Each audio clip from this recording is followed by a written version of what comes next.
You are now unmuted.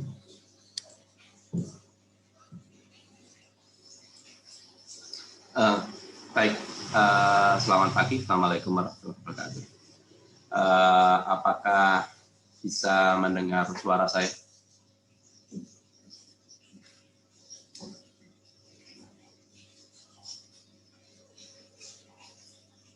Baik ya, dengar ya.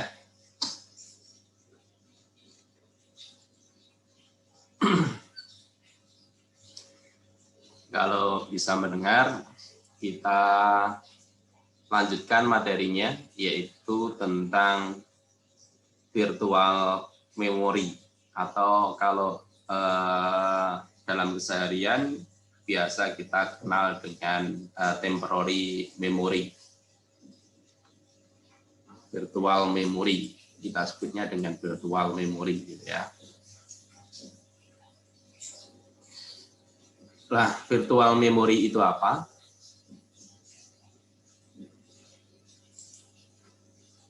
Virtual memory itu sebagian dari eksternal memory yang dianggap sebagai internal memory.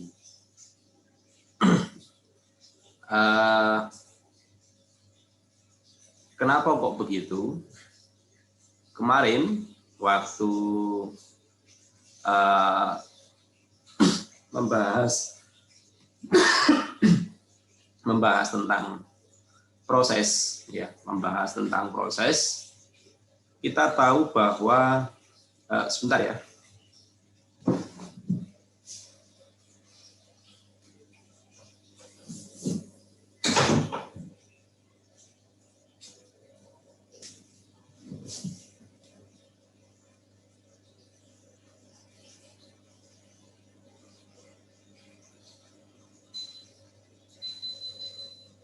Kita tahu bahwa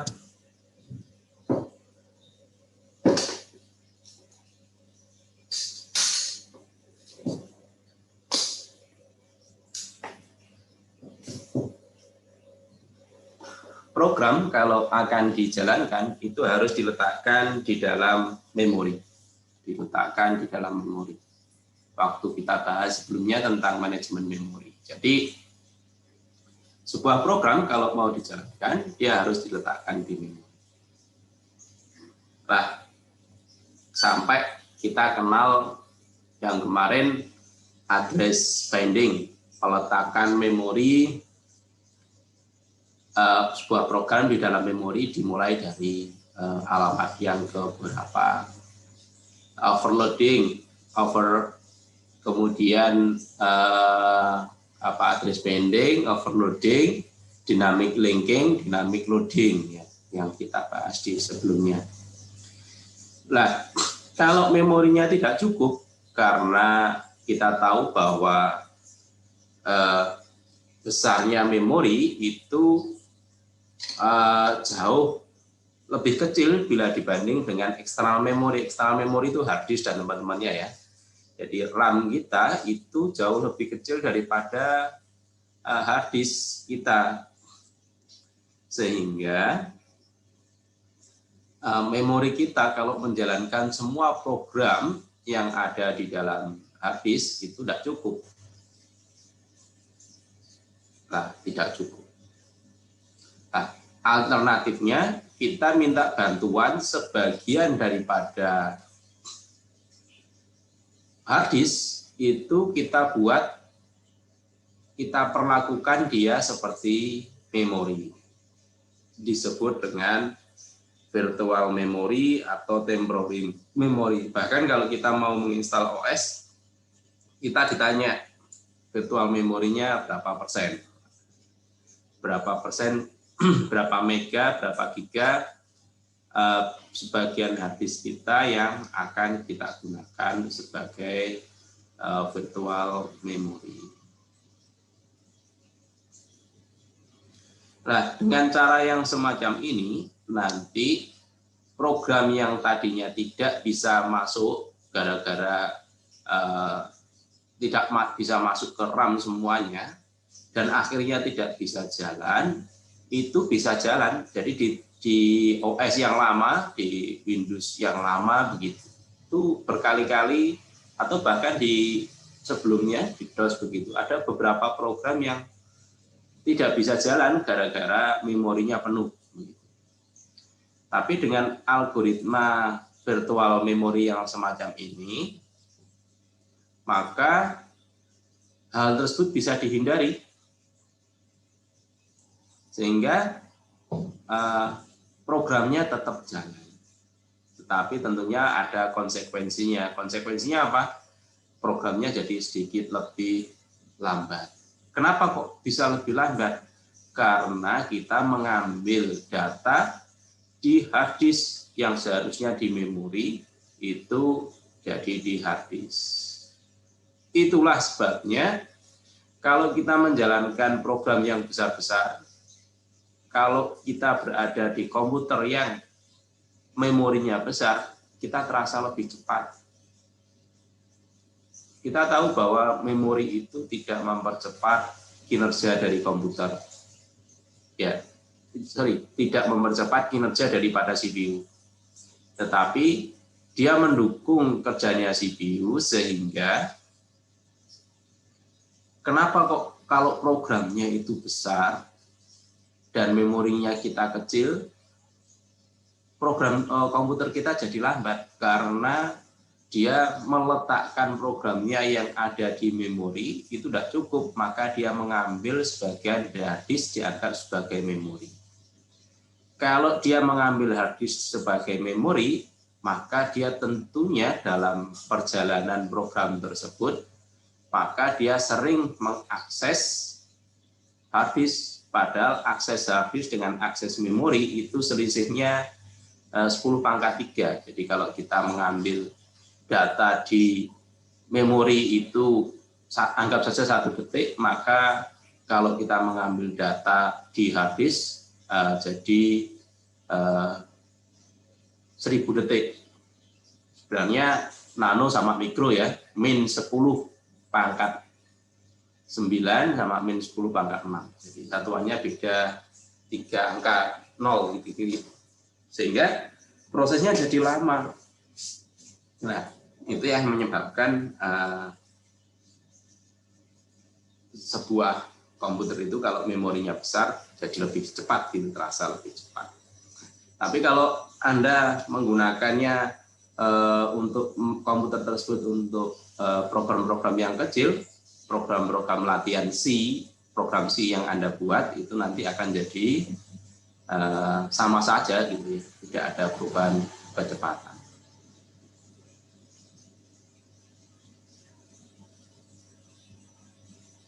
Ya ini tadi, ini alasannya latar belakangnya kenapa kok ya silakan dibaca lebih detail.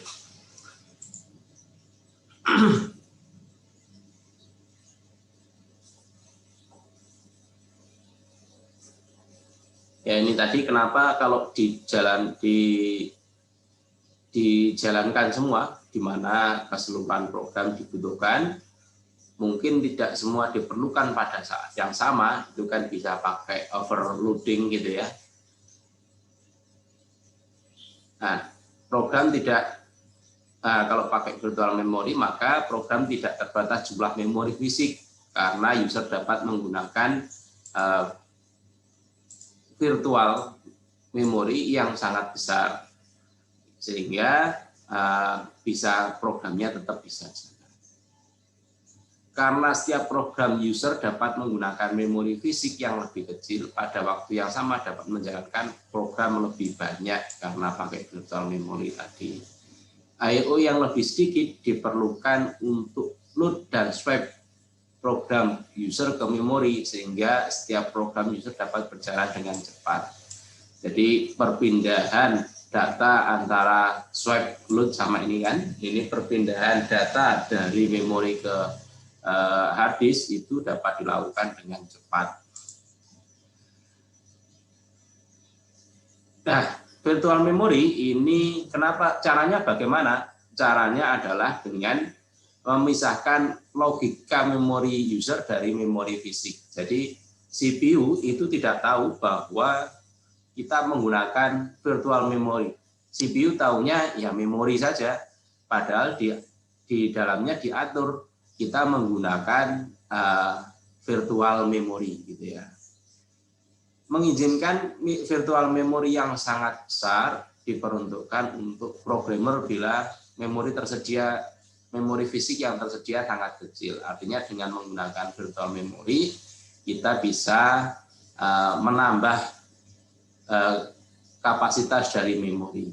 Sehingga programmer tidak perlu khawatir lagi tentang jumlah memori yang digunakan. Implementasi dari virtual memory itu menggunakan cara yang sama persis dengan paging yang kita bahas di minggu kemarin. Nah, paging itu kalau diimplementasikan pada kemarin kan pagingnya itu ada tabel TLB-nya, ada CPU, kemudian ada TLB-nya, baru akses ke memori. Nah, sekarang demand paging-nya ini diimplementasikan pada hard disk yang harusnya ada di memori, data yang ada di memori, kalau tidak ada di memori dicari, maka dia akan dicari di hard disk. Ketika dia dicari ke hard disk, tentunya dia akan membutuhkan waktu lebih lama. Kalau datanya itu ada di memori langsung digunakan. Tapi kalau datanya tidak ada, maka dia ambil dari hard disk, diletakkan di memori. Itu kalau memorinya kosong. Kalau memorinya sudah ada isinya.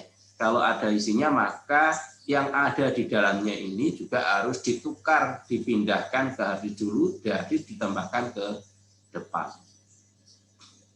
Jadi, cara kerja dari demand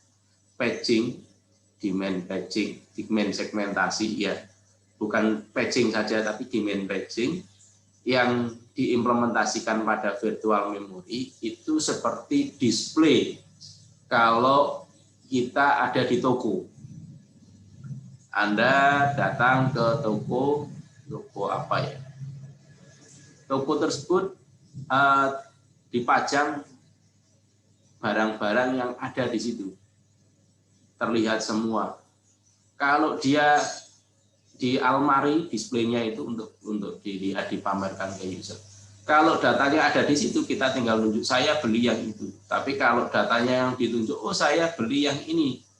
Misalnya beli keyboard model ini, keyboardnya tidak ada di display. Kalau tidak ada, maka ada petugas yang mengambilkan datanya keyboard yang Anda butuhkan tadi di gudang, kemudian ditampilkan di display. Nah, itu yang saya minta. Jadi ada displaynya itu anggap sebagai virtual memorinya, atau dia dianggap sebagai memorinya, kemudian gudangnya itu storage-nya sama dengan hard disk. Ya, sama dengan hard disk. Sehingga semua data seakan-akan ada, bisa ditampilkan di display. Ya. Data yang sering digunakan, maka dia harus ada di display, harus ditampilkan di display. Data yang jarang digunakan tetap ada di gudang. Ini contoh cara kerja daripada virtual memory. Ini ada page 0, page 1, page 2, kemudian ada petanya. Ini pakai paging yang kemarin itu kan. Dari petanya ini dilihat page 0 ada di nomor keberapa, ini kan ada begini. Oh, page 0 ada di nomor sekian, dicari. Oh ada, begitu ada ya sudah. Tapi kalau ini tidak ada, maka dia akan dicari lagi. Ini ada petanya lagi, ada tabelnya lagi di sini. Tabelnya ini yang memetakan dia letaknya yang ada di hard disk di bagian mana. Di hard disk kapasitasnya besar sehingga semua data itu seakan-akan ada di memori. CPU tidak tahu kalau dia datanya ada di hard disk. Pokoknya dia minta saja. Jadi demand paging itu adalah sama persis dengan paging, tetapi ditambah dengan proses swap. Proses swap itu adalah proses penukaran data yang ada di dalam memori dengan data baru yang ada di hard disk. Atau nama lainnya disebut dengan lazy swapper. Karena prosesnya lama dianggap malas gitu, penukaran malas. Kenapa kok lazy swapper? Karena dia diambil ketika dia dibutuhkan saja. Selama dia tidak dibutuhkan, maka dia tidak dimasukkan ke dalam memori. Datanya tadi tidak dimasukkan ke dalam memori. Dan dia tidak ditukar kecuali dia ada yang membutuhkan. Datanya sudah penuh, maka baru dia ada proses penukaran yang ada di memori dengan data baru yang ada di hard disk. Yang ada di hard disk. Hard disk biasanya gambarnya gini ya, kayak tabung begitu. Kalau memori ya namanya RAM seperti array yang panjang begitu. Ini proses penukarannya. Jadi penukarannya sekarang per apa? Jadi pengambilan data yang ada di hard disk, ini hard disknya seperti tabung. Kalau begini itu gambarnya memori. Nah, ini setiap byte, setiap kilobyte atau setiap apa. Nah, ini penukarannya ini setiap blok gitu ya. Setiap blok itu kumpulan dari word. Word itu berapa ya, tergantung dari komputernya. Bisa 64, bisa berapa begitu satuannya. Oh, satu word begitu dianggap satu word. Beberapa word dianggap satu blok. Semakin besar bloknya, maka penukarannya jadi semakin sekali ngambil bisa beberapa word yang ada di hard disk. Tetapi kelemahannya apa? Kalau semakin besar wordnya, nanti yang tidak dibutuhkan juga harus ikut ke transfer ke dalam memori. Nah, ini ada proses swap out, itu adalah proses dari memori ke hard disk. Swap in itu dari hard disk ke memori, arahnya ke sana. Swap out, swap in. Program A dipindahkan dulu ke hard disk. Hard disknya ini di bagian mana? Ini di bagian temporary memory. Ya, bagian temporary memory. Jadi kalau kita lihat kalau Windows ada di time gitu, ada file yang tidak bisa kita baca itu, yang isinya karakter-karakter. Nah, karena dia diformat dalam bentuk memori. Kemudian sama seperti kemarin ada valid sama invalid bit untuk menandai bahwa page tersebut, page yang dibutuhkan itu ada di dalam memori, atau invalid kalau page tersebut tidak ada di dalam memori. Jadi ada tambahan valid, invalid. Kalau I itu invalid, kalau V itu valid, ya tentunya tidak pakai huruf begitu penandanya, mestinya dia pakai 01. Yang 0 tidak ada, yang 1 ada. Jadi kita lihat ini page yang ke 0A misalnya, dia butuh A ada di 0 ada di 4. 0 ada di 4, berarti dia ada di 4. Kemudian 1 ada di mana? B. Oh, tidak ada, B-nya masih belum ada di memori. Kemudian C, C-nya ada di mana? C-nya ada di 6. Di 6. D invalid, E invalid. F, oh F ada di 9, valid, berarti ini kan valid. 9 ini diaksesnya ke 9 ini. G, 6 masih invalid, H masih invalid. Nah, prosesnya kalau invalid bagaimana? Kalau invalid maka ada mekanisme yang mencari, dia tidak ada di sini, dicari di hard disk, di temporary memory.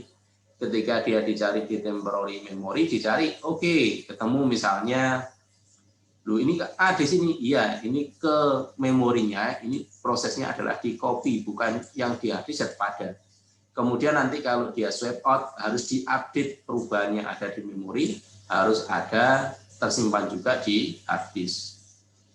Nah, seperti tadi B tidak ada, maka dia akan ketemu B terserah, nanti B-nya kalau sudah dikopikan ke swap misalnya ke 12, kalau sudah ini jadi B, seandainya ini jadi B begitu, maka di sini B-nya ini jadi diambil jadi 12.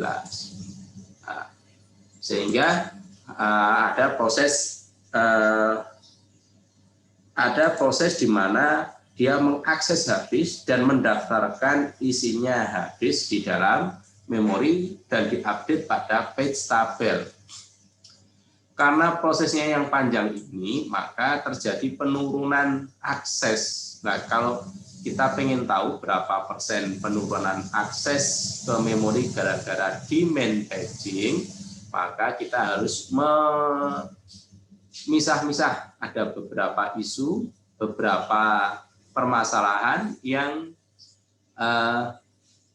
kita hitung waktunya. Nah, ini tadi.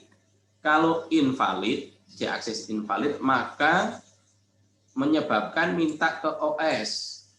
OS yang terdiri dari karena ada register, ada condition code, ada instruction counter, semua tentang isinya daripada register disimpan. Kemudian kalau begini, maka prosesnya adalah dia minta ke hard disk dan didaftarkan ke virtual memory. Jika skema yang dibutuhkan berdasarkan pure demand paging, maka page tidak dibawa ke memori sampai dia dibutuhkan pakai memori lazy swapper tadi.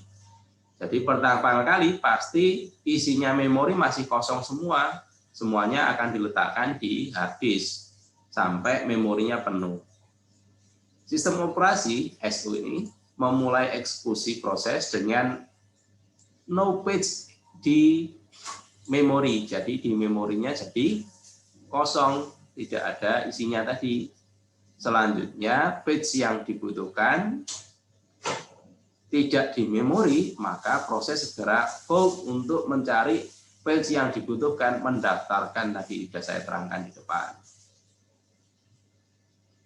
Kemudian page tabelnya diupdate. Lalu yang ada di memori sekunder ditaruh di datanya ditaruh di memori yang tadinya di memori sekunder masuk ke dalam memori. Jadi begini langkah-langkahnya. Kalau dia yang dicari itu invalid, ini mencari load, ini mau mencari sebelumnya minta data.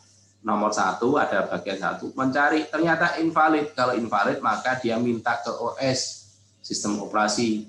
Oh, enggak ada. Kalau enggak ada maka sistem operasi bagian manajemen memori mencari di hard disk. Ini mencari di hard disk. Nah, kalau sudah dicari di hard disk, mencari frame yang kosong. Frame yang kosong yang mana? Page yang kosong yang mana? Dicari ketemu. Kalau sudah ketemu didaftarkan ke page tabel, invalidnya diubah jadi valid. Begitu proses kalau terjadi tidak ada gitu ya, tidak ketemu. Maka demand paging menyebabkan efek yang signifikan pada kinerja komputer. Komputernya jadi lebih lambat. Bila diasumsikan memori akses, MA itu singkatan dari memori akses, adalah akses time ke memori, P adalah probabilitas, kemarin yang kita sebut dengan hit ratio itu, probabilitas terjadi di mana page fault terjadi, yang tentunya nilainya antara 0 sampai 1, maka efektivitas time, efektif access time daripada demand paging menjadi 1 dikurangi probabilitasnya dikalikan dengan memori akses ditambah dengan P dikalikan dengan probabilitasnya tadi dikalikan dengan page fault. Kemungkinan terjadi page fault-nya dikali di probabilitas terjadi page fault, kalau terjadi page fault ini dikalikan dengan waktu yang dibutuhkan kalau terjadi page fault. Ditambah dengan tentunya ini probabilitasnya, kalau ini misalnya probabilitasnya 20%, yang di sini jadi 80% dikalikan dengan waktu yang dibutuhkan untuk akses ke memori. MA itu memori akses, waktu yang dibutuhkan untuk mengakses memori. Nah, kalau dia minta data ke memori, maka prosesnya jadi panjang lagi. Prosesnya begini. Ini akses ke memori, akses time yang dibutuhkan, maka kita harus ada beberapa harus tahu beberapa langkah ketika dia mengakses hard disk. Nah, kalau terjadi page fault maka kan harus mengakses hard disk. Nah, kalau komputer itu mau mengakses hard disk, prosesnya lama. Lama tentunya lamanya komputer ya, kalau dibanding dengan lamanya mengakses memori. Ini yang pertama minta ke sistem operasi. Saya mau memakai hard disk, harus izin dulu ke sistem operasi, karena sistem operasi adalah manajernya daripada komputer secara keseluruhan. Kemudian menyimpan user register dan proses state. Kalau dia minta CPU mau melayani, mengakses ke hard disk, maka pekerjaannya dia harus dihentikan dulu. Kalau pekerjaannya dia dihentikan, biar tidak hilang, maka isinya otaknya, isinya CPU, isinya registernya harus disimpan terlebih dahulu. Dan dia berada di baris kemana, proses state-nya juga harus disimpan. Kalau sudah menentukan interrupt page fault-nya tadi,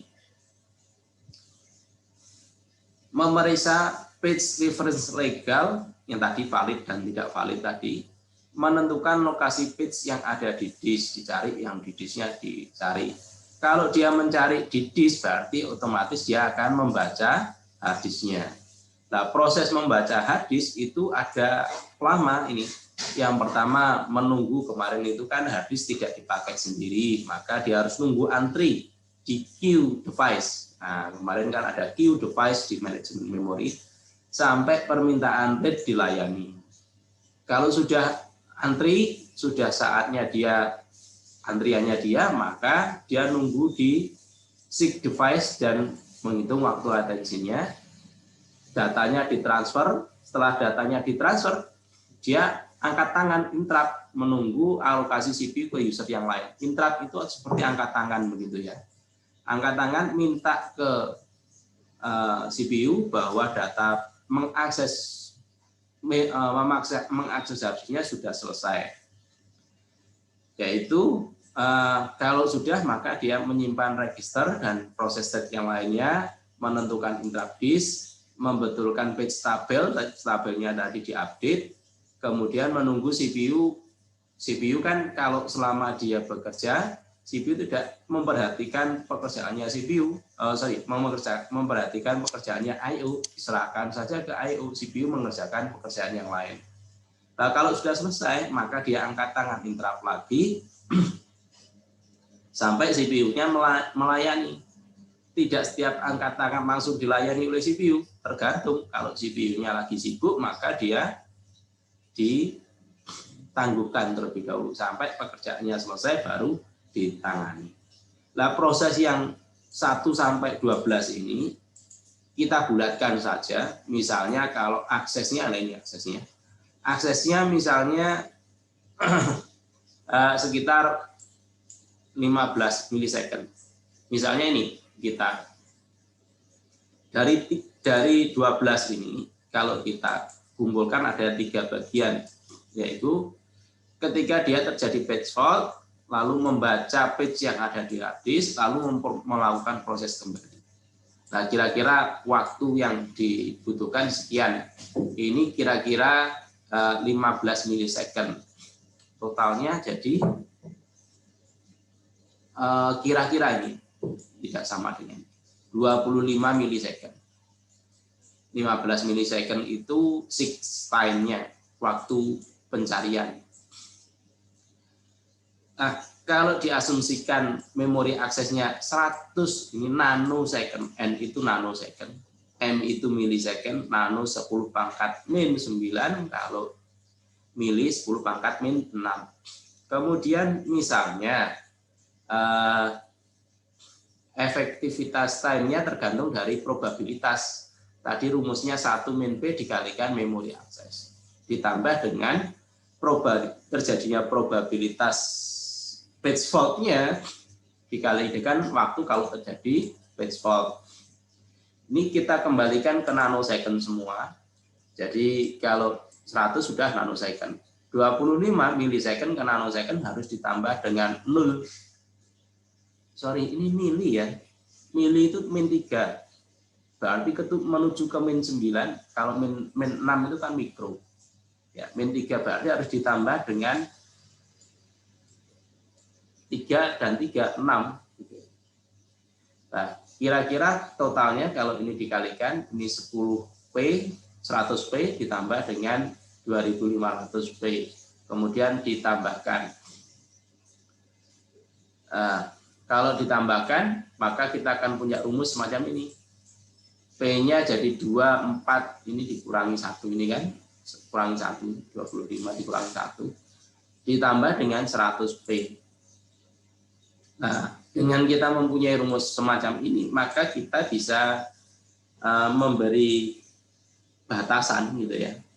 Kalau misalnya kita pengen penurunan daripada akses memori gara-gara demand patching atau virtual memory ini 10% begitu, P-nya penurunannya, maka kita bisa lakukan pencarian rumus semacam ini. Kalau 10%, maka yang 100 menjadi 110, rumus ini harus lebih kecil daripada 110. Kalau 110 kalau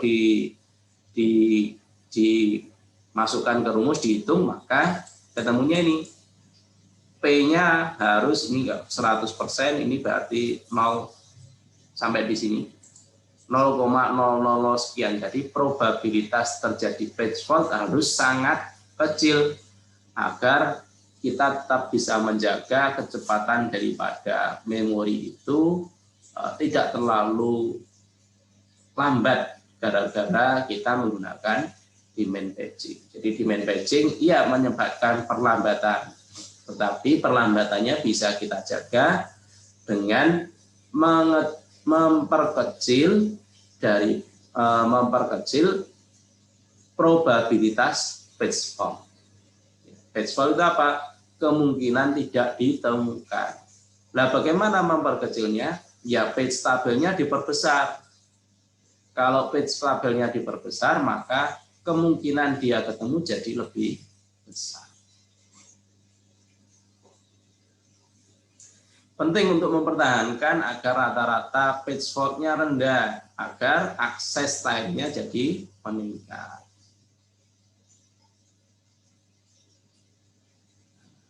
Begitu.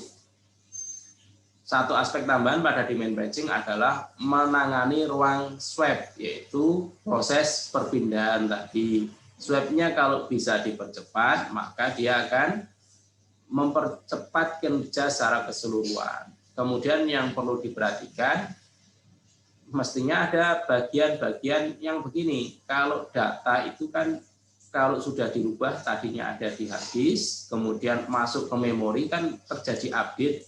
Kalau diupdate, ada perubahan, maka yang ada di memori itu harus dikopikan ke dalam perubahan, harus masuk ke hard disk. Nah, ini akan bisa mempercepat kalau tidak ada perubahan gitu ya. Kalau tidak ada perubahan, tidak usah diupdate, yang langsung dihapus saja. Karena isinya yang ada di memori dan di hard disk masih sama. Permasalahannya adalah kalau kita harus menandai ada perubahan dan tidak gitu ya. Makanya kita perlu disk page yang kotor, artinya yang tidak ada perubahan. Nah, ini ada page replacement, penggantian dari page ketika page-nya kosong. Page replacement diperlukan pada situasi di mana proses dieksekusi perlu frame bebas, tetapi tidak tersedia di dalam frame bebas tersebut. Artinya yang ada di memori sudah penuh, sementara kita butuh, maka kita harus menentukan mana yang menjadi korban, memilih salah satu di antara data yang ada di memori yang akan diganti. Ini juga ada algoritma tersendiri, tidak random gitu ya. Harus dipilih page mana yang pengen kita korbankan. Contohnya ini, dia minta load M, M-nya invalid, belum ada. Kalau 3 sudah ada, ini sudah ada, load M, maka ada proses M masuk ke sini, kalau sudah baru diupdate. Ini B-nya masih di hard disk juga, ini ada di memori. Ya. Satunya kan belum ada. Kemudian kalau sudah, ini contohnya page tabel yang kedua, ada invalid, ada begitu ya. Ini ada di dalam memori, ini program yang terpisah. Ini memori fisiknya, ini hard disknya. Jadi yang tersedia itu 6 yang isinya A, 2 yang isinya itu D, ya, isinya ada 7, valid yang isinya E. Sama juga H ada di 3, kemudian 4 ini ada load, ini yang masih proses loadnya, ini mengambil data yang ada di hard disk ditaruh di memori. Nah, ketika dia kalau ada yang penuh, datanya sudah penuh, sementara datanya perlu ditambahkan ke memori, maka harus ada korbannya. Korbannya harus di swap out, harus dikeluarkan, ditaruh di memori. Nah, caranya kalau mencari agar dia mencari korban yang ditambahkan, jika ada frame kosong maka tidak perlu korban. Kalau dia framenya ini masih kosong maka tidak perlu korban, dia langsung digantikan. Bila tidak ada maka digunakan algoritma penggantian atau page replacement untuk menyeleksi mana yang perlu diganti. Kemudian kalau sudah ketemu page-nya, disimpan ke disk dan ubah page frame tabel dan diupdate page tabelnya. Ini kalau yang ini kan masih ada yang kosong. Nah, kalau penuh semua dicari mana kira-kira yang perlu diganti. Yang diganti ditaruh di disk. Kemudian yang di disk masuk ke memori dan diupdate begitu ya. Nah, ini inti daripada halaman 19 ini. Jika ada 2 frame bebas yang dibutuhkan, maka situasi menggunakan waktu yang efisien untuk meningkatkan access time. Ya, tadi yang sering saya singgung di depan, ditambahkan dengan delete bit. Delete bit fungsinya untuk apa? Untuk kalau dia dimodifikasi, maka langsung kalau modifikasi maka dia perlu ditulis ke hard disk. Tapi kalau dia tidak dimodifikasi, artinya kita mengakses data itu tidak selamanya data tersebut dirubah. Bisa jadi data tersebut hanya sebagai inputan. Kalau sebagai inputan maka kan datanya tidak berubah. Kalau datanya tidak berubah maka ketika dia di-replace, diganti, maka dia tidak perlu di-copy, cukup di-replace saja. Begitu ceritanya. Jadi prosesnya ada proses penggantian. Oke, saya kira itu materinya. Materi ini saya bagi 2 biar tidak banyak-banyak. Ini dipelajari lagi, dibaca lagi nanti ini. Semoga saya rekam, semoga sukses perekamannya. Nanti kalau sudah saya upload di YouTube untuk dilihat lagi. Minggu depan kita lanjutkan dengan yang sama, yaitu virtual memory yang kedua. Ada yang ditanyakan? Sementara belum ya. Kalau tidak ada yang ditanyakan, maka teorinya kita cukupkan sekian. Selamat pagi. Assalamualaikum warahmatullahi wabarakatuh. Nanti kita lanjutkan 40 menit lagi, kita lanjutkan dengan praktik.